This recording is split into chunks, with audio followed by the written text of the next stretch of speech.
know, a lot of times on Sunday mornings, I think it's more often we hear from the scriptures from Matthew or Luke that talk about ask and you shall receive, search and you shall find, knock and the door will be opened to you, or give and you will receive. This great bounty, pressed down, overflowing, will be poured into your lap. Yes?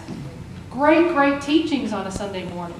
When we ask, we're taught about in unity about asking in the sense of prayer and positive prayer and affirmation. And sometimes we talk about using tools like goal setting or treasure mapping to focus our attention and intention on what we want in our life. Or we talk about seek and you shall find, about taking a class or reading a book or getting together with a group of women for lunch and communing it and getting together in fellowship and raising the consciousness and the level of our consciousness. Or knock and the door will be open for you to trust, to step out in faith, to know something, to not know something and to do it anyway, and to step out in faith, or to give and it will be given to you, pressed down, overflowing. And these are great, great, great teachings. And what I've noticed about them is it requires us to do something first. It requires us to do something first. And I think there's a scripture from Isaiah in the Old Testament, or the Hebrew scriptures, that talks about maybe taking this idea and this lesson a little bit deeper. And that is, and you've heard it already, that is the scripture that says, before they call, I will answer. While they are still speaking, I will hear. Before they call, I will answer. While they are still speaking, I will hear. That puts us in a little bit different place, I think. And I think we're wise to just take a look at this idea.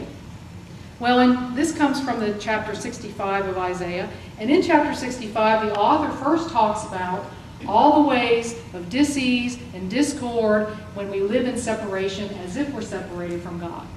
And we've had those experiences. I know I have, and I'm projecting that onto you also. Since none of you have ascended yet, I'm assuming that sometimes is your experience, as if we're separate from God. And it's not a comfortable place to be. And in the second half of Isaiah, the author talks about a new heaven and a new earth. A shift in consciousness that puts us in a different place, from a different perspective. And from this place, the promise is, before they call, I will answer. While they are still speaking, I will hear. From this elevated sense of understanding, that's where this scripture comes from. Now, I want to make it clear this, before they call, I will answer. This I is not about a God sitting above the rain clouds. We all know that, right? That's not the God we teach about here in Unity. Besides, if you've seen the pictures from the Hubble telescope, you might notice that there's not quite an end to the universe the way we understand it to be. It goes on and on and on and on. Sometimes like my prayers. It just keeps going on. Right? So we know that that's not the case. So what is this I? What is this before they call, I will answer? Well, for this lesson, I'd like to give us the definition that this I is the divine intelligence in the universe. This is unlimited possibility. This is all potential. This is perfect life, perfect love, perfection in all ways. And here's the kicker. We are immersed in it right now. It is not out there somewhere. We are immersed in God as divine intelligence. That's my idea of who or what the I is. And there's a little story that comes from the 14 Prosperity Program. How many of you have done it? A few, so some of you will hear this story for the first time. This story, I think, begins to demonstrate this concept, this idea about being immersed in divine intelligence. So this story is about three little fish at Monterey Bay. These three little fish were going to fish school, and one day their professor told them about water. He told them that water was present at every point in space at the same time. So after school, the three little fish were talking and wondering where the water really was. And one of the little fish understood the concept, and he knew he was already in the water. The other two said with great excitement, "Let's go find the water." And so they swam the 7 seas, and finally, years later, they returned to Monterey Bay, old and decrepit, impoverished, and home to die. They looked up their old fish school chum, who was still looking young, who had a whole string of condominiums on the reef, a fine family with generations of grandfish. And the 2 fish asked, "How did you ever find the water?" I think this is us when we think about being immersed in the divine intelligence of the universe. We're out looking for it, and we don't realize that it's right here, right now, in its entirety, perfect in all ways. But most of us, and I'll project again, we're trying to find the water. We want to figure it out instead of be with it, yeah? Here's another thought about this divine intelligence. Think about an acorn. And think about the intelligence that already exists in that acorn to produce a tree.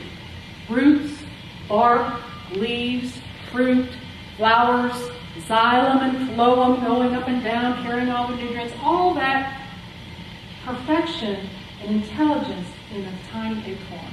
And what does that acorn do? It simply responds to what already is. Not so with us often. We want to make it look a certain way. We want to let people know, let God know, set our intention to know what it needs to be this way, instead of responding from the divine intelligence that already exists, that we are immersed in. Immersed. I love that word. You're going to hear it a few more times. Immersed in it. Think about our body. I'm wondering how many people this morning got up and thought, okay, hair, make sure you keep growing. All right, heart, still beating? Okay, keep beating. Let me talk, let me ask, let me knock, let me search, let me make sure. Let me make sure all my skin is intact, holding all this water together. Let me make sure, let me tell my skin what it needs to do to keep my body intact. How many of us did that this morning? None of us did that. Well, now I'm projecting again. But I think it's true. We're not thinking about that. We don't have to ask. We don't have to search. It happens because we have an innate intelligence even in our bodies, that our bodies respond to the environment. It's incredible, isn't it? I think that's the way this divine intelligence operates. It speaks to the nature of God as all-knowing. Not a God that knows, but the knowingness that it is. The awesomeness that it is. The potential that it is. Already, right here, right now. You know, when Jesus performed his miracles, and I'll have a caveat that says, you know, I had a really great Bible teacher who told me that I don't know if this happened or didn't happen in the Bible, but the story is true. In other words, there's wisdom to be gained from that passage. So when Jesus was out feeding the multitudes or raising Lazarus from the dead, people were all worried when they came to him. You know, they had to come and say, well, this is all we have, and we have all these people, and what are we going to do? Or Lazarus is dead, and oh my goodness, what's happening? And they wanted to fill in all the details. Jesus wasn't interested in one detail, was he? He just said, well, what do we have? Well, let's start there. See, he already knew that he was immersed in the divine intelligence of his God. He didn't have to fill in the blanks.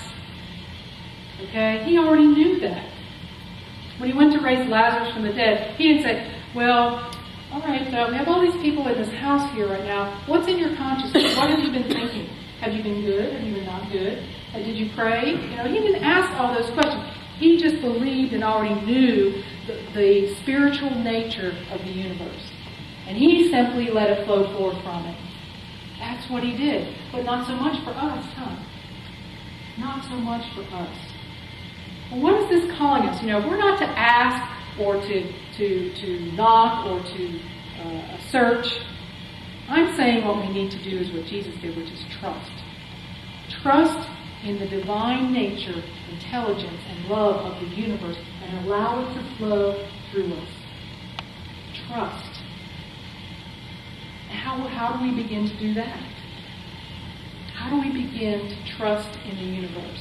Well, I think the first thing we need to do is become present exactly where we are. Now, what is that? It's like, all right, Paula, that sounds really good. how do I become present exactly where I am? I'm talking about not the woulda, shoulda, couldas from back here, about what I did in my life, what I didn't like. You know, let me be a child of the sun. Just forget about that and be where God sees me, where God experiences me right here in the present, and not be telling the stories that we make up about the future. Because by and large, they're the worst stories imaginable. They're never, hardly ever, a good story. It's always the story about lack and limitation. But let's become just present right here. Let's become present right here and do what Jesus did, which allowed that flow by detaching from a particular outcome. See, we like to do that too. If we're not feeling well, if we're sick in the body, we like to say, well, I'll be happy when it looks like this. Just this thing right here, and then I'll be okay with it. Or if there's a person in my life that is a particularly stumbling block for me, well, if they just do this and what I want to do, then I'll be okay with it. We want to fill in all the particulars and then pray about that. Well, what I'm saying is we need to trust and not be attached to a particular outcome. Well, some might say that's a leap of faith, and I think that's exactly what we need to do. Trust. Trust that the divine energy in the universe is greater and knows more than I can with my limited view of the world. And then what happens? I can open up to a greater possibility. It's possible. And I want to give you a few examples from my life. Last year about this time, I was not well physically. I had a thyroid issue. I felt really bad. And I decided that I was not going to a medical doctor. Look, this is what I was willing to do. I had a very limited view of what I was willing to do to feel better. So I was going to go to this healer, and I was going to do this, and I was going to go to another doctor who could tell me something different than my other doctor told me. And my result was I kept getting worse and worse. And I felt really bad. So I finally went to my medical doctor, and I said, Dr. Patel, I'm feeling really bad. And she diagnosed me with hyperthyroidism. And she said, well, when I diagnose somebody with hyperthyroidism, they take this medication, and when this medication no longer works, then what we have to do is destroy the thyroid, and then you have to take this other medication for the rest of your life. And then it dawned on me. And I said to her, can you tell me why my thyroid started going out of whack? And she said, no. And I said, well, then I think there's another possibility besides the one that you described.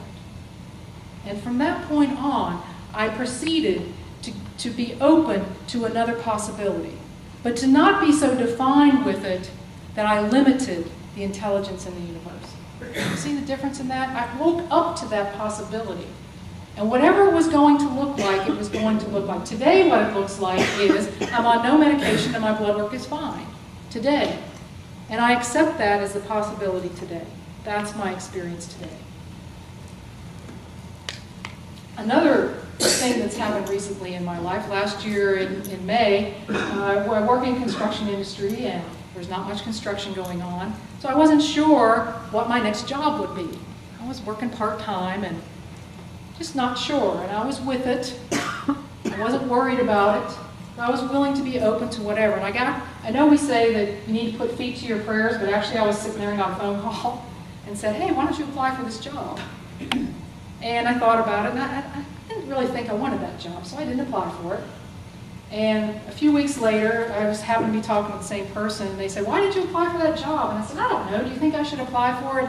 And he said, well, if you want it, you should apply for it. So I applied for the job, and I got the job, and I'm now working as the energy manager for New Hanover County Schools. Didn't know anything about energy management, didn't know anything about what the job might be, but went into the interview knowing that I could do it.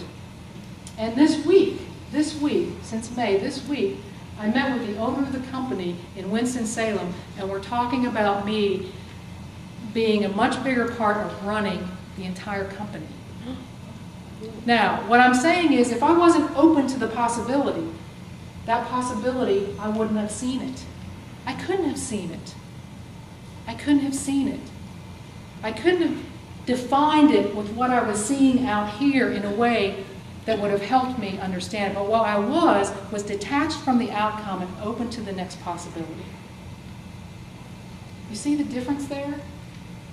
I mean, that's a big difference because it requires us to really trust. to really trust in the universe. So you may say, well, that's all well and good. You know, it sounds really good for you, Paula. Yay. Good for you. You did it. But you really mean to say that I'm supposed to be present to what's in my life right now, and I'm telling you, yes. Yes. That's exactly what you need to do. That's exactly what you need to do, is to be present to whatever it is.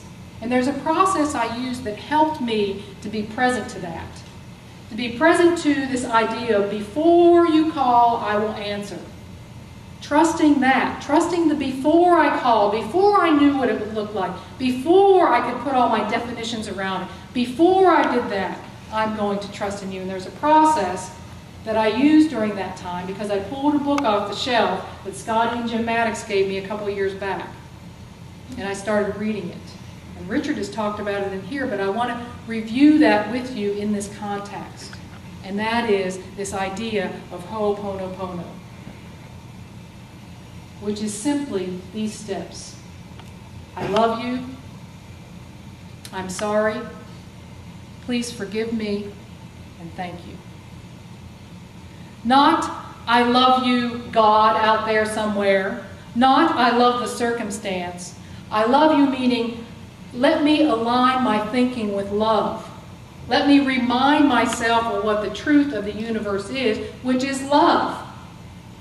And then, I'm sorry, please forgive me. Not to God out there, please forgive me, I'm such a bad person.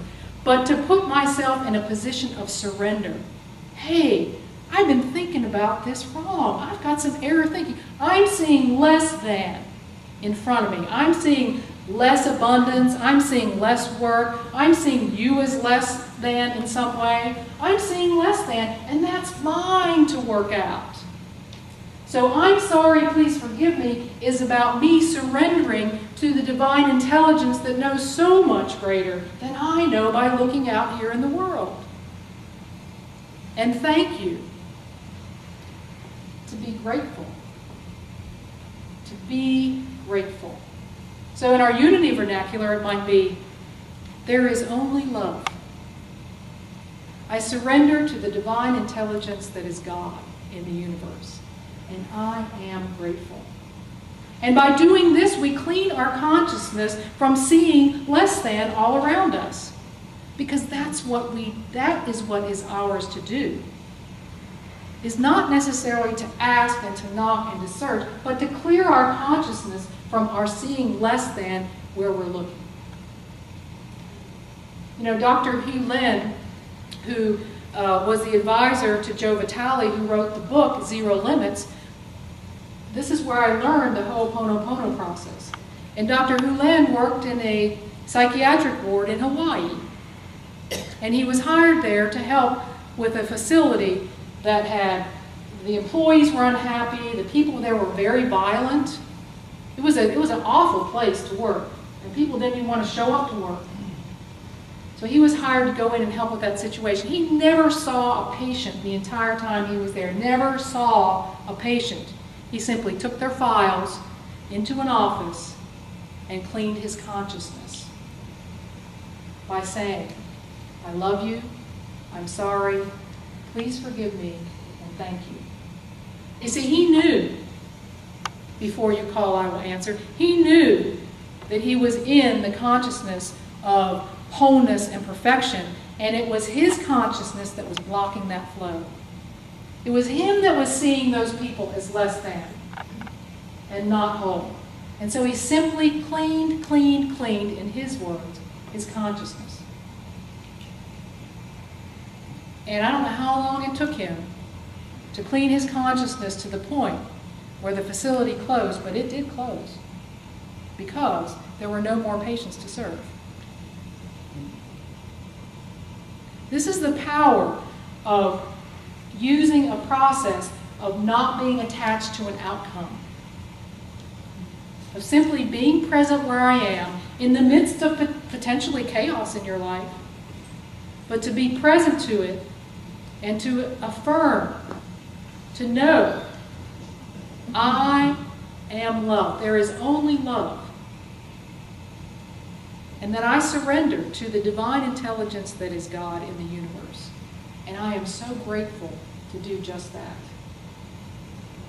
Now, I'm not suggesting that you should suspend with asking in a positive way, or that you should suspend with giving or knocking or searching. But what I am suggesting is that we infuse those, and maybe even put in front of those, this idea of trusting in the divine intelligence that we are immersed in. Just as the fish who knew he was in the water, just as the acorn that already has every bit of intelligence in that tiny hard seed to become the greatest of trees. I'm asking us to get in that flow and trust first, to experience what it's like to have an ease and flow in our lives. So that's the thing. Let's look at the lesson summary real quick. So here it is. You've heard me say, before they call. Remember this one this week. I guess I've said it enough that maybe you might catch on to that. Before they call, I will answer. While they are still speaking, I will hear. The divine intelligence that is God already knows our needs, our desires, and in fact knows the next greatest possibility for our life in its completeness that exists, that we are immersed in, because it knows only perfect life, perfect love, and unlimited potential. And from divine intelligence, life flows effortlessly and with ease. When we trust in the divine flow of the universe, we first choose to be present in the moment. Second, to release our attachment to a particular outcome. And third, what happens is we open ourselves up to a greater possibility. And the Ho'oponopono is a process that we can use to practice being present to whatever is in our life, trusting that God will flow through our open channel. So there it is. I love you. I'm sorry. Please forgive me. And thank you. So let's take that last one together. You ready? Take a deep breath and really feel what it feels like. And we'll say the stuff in parentheses too, all right? I love you. There is only love. I'm sorry. Please forgive me. I surrender to divine intelligence in the universe. Thank you. I am very grateful. And so am I. Thank you all.